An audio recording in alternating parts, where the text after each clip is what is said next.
I'm gonna be narrating parts of this video because it was really windy and some parts of the audio were just too bad. But here is how I'm gonna do this review. I'm gonna actually start with the summary because I know a lot of people don't like to watch these reviews all the way to the end. So I'm gonna give them the short version of the story, and then if anybody is really considering buying this boat and needs more detail, I'm gonna dig into each of those points in more detail. So this is a 16-foot Tracker Pro Guide, WT, which stands for Walk-Through Windshield. It's a pretty big boat. It weighs over 2,500 pounds empty, just with the trailer and the engine. I bought this boat in April 2015, so this is my 4th season with it. Okay, here's the summary. First thing, components. Every single component in this boat is pretty much the cheapest thing available on the market. I can't think of any exceptions right now. Maybe the engine, because it's not a Tracker component, it's a Mercury component. Even that, I don't know a cheaper engine than Mercury, but I go in more detail later. Component by component, this boat is made of the cheapest stuff available on the market. Build quality is also pretty bad, guys. Panels are not lining up, there is not enough support where there should be more support, there are sharp edges sticking out at some places, doors don't close properly, too much free play on a couple of places, not enough glue or bad glue used. You see the picture, there is just no doubt that the build quality leaves a lot to be desired. Reliability has actually been surprisingly good. I had to replace not one but 3 of the 4 bunks on this trailer. The engine was making some funny noises when brand new, but Mercury fixed it up for free because it was in warranty. But I don't know if I can blame Tracker for these things, and either way they were fixed immediately, and for 3.5 years it's been pretty much straight fishing and no repair of any kind, and I'm pretty happy with that. Value. I bought the boat for $17,300 in April 2015, and the price is pretty much the same today. So what are you buying for this money? Basically, you're buying a 16-foot deep V boat with walk-through windshield, 60 horsepower Mercury, and a basic trolling motor and sonar, and it also comes with a trailer. I think I did my homework pretty good when I was buying this boat, and I checked the same package at several manufacturers, all the popular manufacturers actually, and nobody else could come even close to this price of $17,000 for this package. So if I could go back, would I buy this boat again, knowing everything that I know about the boat today? And the answer is yes, just because there is nothing else in this price range. All of the issues that I have with the boat, and that you will see in the video if you keep watching, are kind of superficial, and the reliability has been good, and just the value of this package, so much boat for $17,000, it's right now hard to beat in my opinion. This handle has a free play over here that cannot be tightened with the nut, even if you were to strip the nut. These bolts here also, they do not hold the winch strong enough, so this thing always twists left and right, and that's why my belt over here is all eaten up. I want to replace the winch with one that has gears on both sides, just so there is no twist and torque to the right when you load the boat. This rubber here already is all torn and needs to be replaced. The trailer came with just this one jack, which looked extremely flimsy and made me extremely nervous. So I went and I found it and I bought the exact same thing. And I put it on the other side, so now I have 2. And first of all, the boat is easier to move around, but mostly it's a safety thing that if one of them breaks, I can still lift the boat with the other one. This is a nice feature actually. Without it, this boat doesn't fit in my garage, so I'm very happy about that. The trolling motor that comes with the boat is a 42 pound, that's it. Minn Kota comes with the foot pedal over here. It's like I said, the cheapest thing you can buy, probably 200 bucks, and put on a boat. But surprisingly, you know, if no wind at all, it's good for 2.8 miles per hour. This rubber protector here keeps coming off, you know, all around the boat. I don't know why it's so difficult to glue this thing, but yeah, all around the boat, on this side and the other side, this thing keeps coming off. I keep gluing it. Sometimes I do a pretty ugly job, as you saw on the other side. So yeah, I'm upset about that. This is bad, poor build quality. Unnecessary. The wheels are actually not bad size for this boat, and I haven't had any bearings issues so far, but knock on wood. Surprisingly, all of the lights still work. Not LED, still work. I made my own rod holders over here. This is non-treated wood. Okay, this is simple wood. I put some polyurethane on it, and 3.5 years. This thing is rock solid. I am shaking the whole boat. This will not come off. My Scotty will break, but this thing is not coming out of here. And I also attached a little swim ladder for this particular rod holder, not because I swim, but because if you're out of the boat and you want to get back in the boat, it is virtually impossible without one of these ladders. Don't ask me how I know. I put these straps here myself.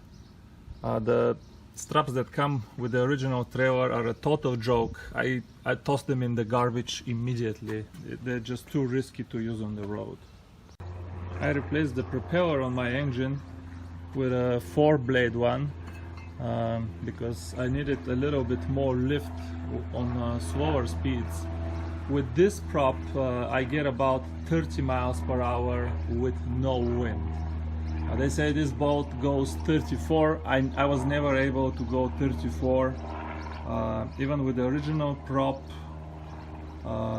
with any kind of trim of the engine.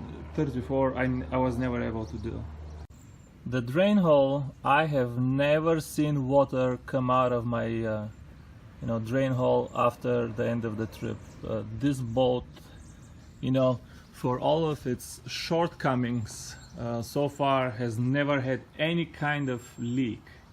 But if it did, the hull alone does have 10-year warranty, so that's a good peace of mind there.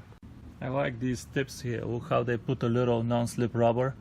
I like touches like that. This is the color of the boat from up close. It's a brilliant blue. It's a nice color, but my issue with it is that the paint is not slick enough, and it takes a lot of work to wash the water line from the boat at the end of the session.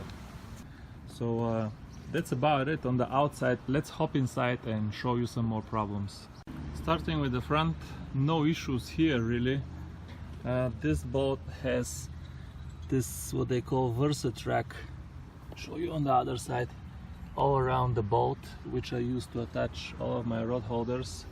This is a really nice feature on a cheap boat, but this is, I think, right now offered on pretty much any boat out there. But it's good to have it on my boat too. One thing I wish they considered is, the battery is right under this thing here.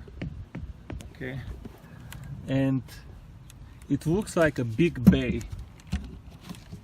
This whole thing is one hole here, but it's V-shaped and goes down like this, and at the bottom of it there is not enough space for 2 batteries. Okay, I want to replace my trolling motor, and anything nice is at least 24 volts. I need another battery, and I put the battery all the way to the right. There is still no place for another battery here, so I'm gonna be adding, this battery is group 27. I'm gonna be adding a smaller group 24 battery just to be able to get the 24 volt. I know it's not ideal, but it will work. Really not small for such a small boat.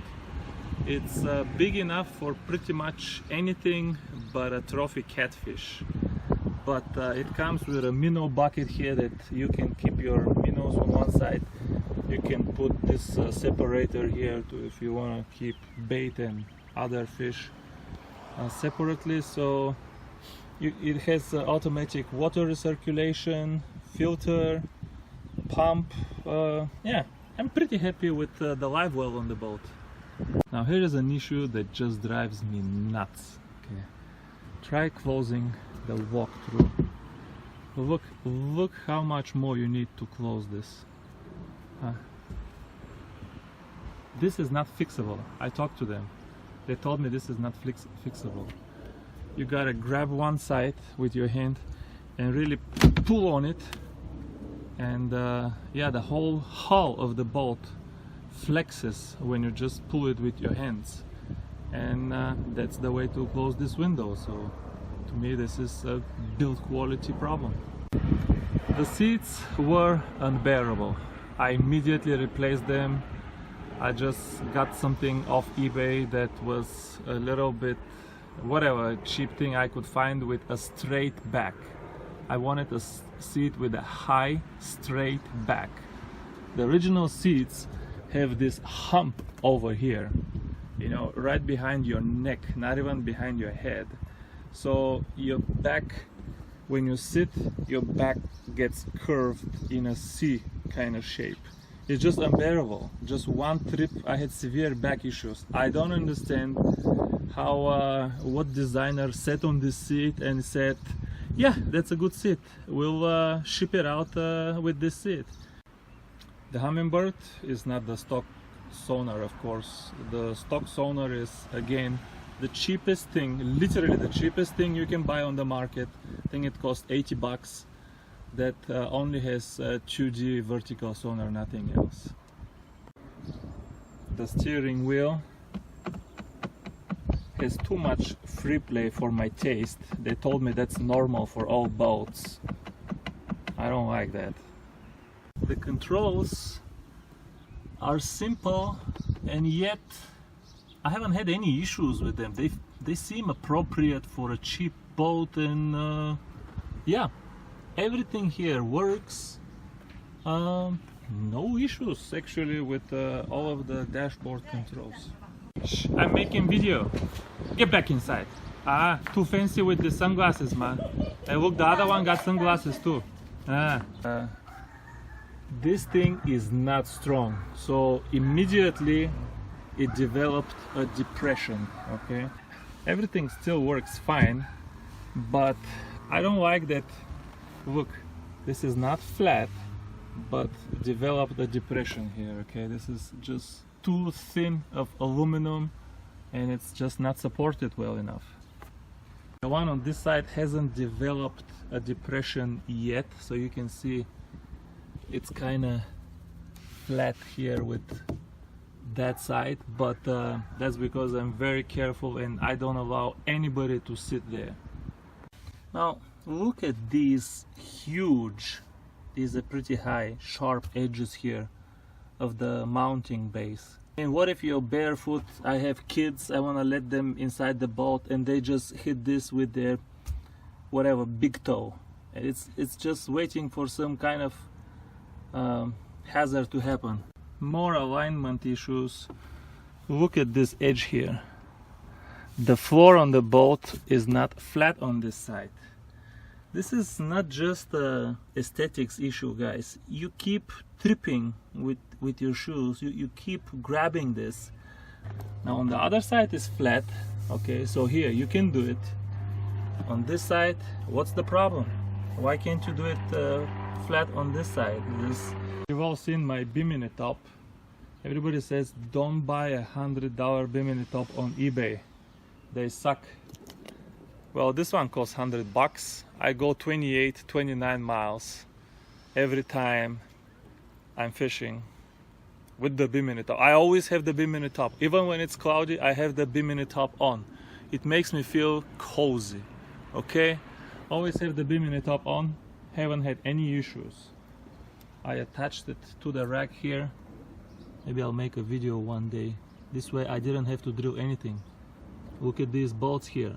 They don't go in the boat. You know, for a 16-foot boat, I have a lot of space in this cabin on the back here, you know. Not much space here on the front deck, but on the back, quite a lot of space for two people to be comfortable, walk around, put all their stuff. Have a lot of rods on the back, so for my fishing, which is primarily carp, catfish and carp, this boat is a good setup. Well, that's it, guys. When you buy a cheap boat, you get cheap components and cheap labor. There's just no other way around it. Tracker did cut a lot of corners to be able to offer all of this for $17,000. The only way to afford a brand new boat for many people like me is to something has to give, to cut some corners somewhere. And I think Tracker did a good job, actually. You know, it's, you know, no complaints. Some of these things you can fix yourself if you're a little bit more handy. And I'll tell you one thing, one of the advantages actually of having a cheap boat, you know, I get home, I find a new scratch on my boat, so what?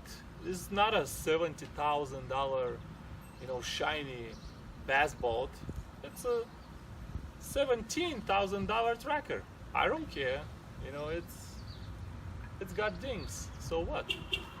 So I think this is all I have for this video. If anybody is considering buying this boat and has any questions that I didn't address, please leave them in the comments. I promise to answer all of them, okay? Thanks for watching, and leave this video one of these.